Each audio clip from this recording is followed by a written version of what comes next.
ఏడుపు వచ్చింది. ఏడుపు మొదలెట్టాడు.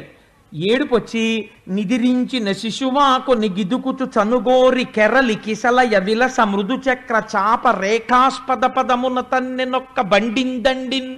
ఇదో చిత్రమైన మాట. పడుకున్న పిల్లాడికి ఇలా కాళ్ళు ఎత్తడం తప్ప ఇంకేమీ రాదు. ఆ పక్కన ఏముంది? ఓ బండి ఉంది, అది ఆయన పక్కనే ఉంది ఆ బండి. ఈ పిల్లాడు ఏడుస్తూ నిదురించిన శిశువాకొని అప్పటిదాకా నిద్రపోతున్నాడు. ఇప్పుడు ఆయనకి ఆకలేసింది. చనుగోరి అమ్మ వచ్చి స్తన్యం ఇవ్వలేదు, అందుకని కోపం వచ్చేసింది. కెరలి కిసలయ విలస మృదు చక్రచాప రేఖాస్పద పదమున, చిన్ని అరికాలు, ఇంత అరికాలు, దానికేమో చిన్ని ఇంతంత పెసరకాయల్లో ఉన్నంత పెసరగింజలంతంత వేళ్ళు, వాటికో ఇంతంత తెల్ల గోళ్ళు, అంతా కలిపి ఇలా ముట్టుకుంటే గట్టి గట్టిగా మెత్తమెత్తటి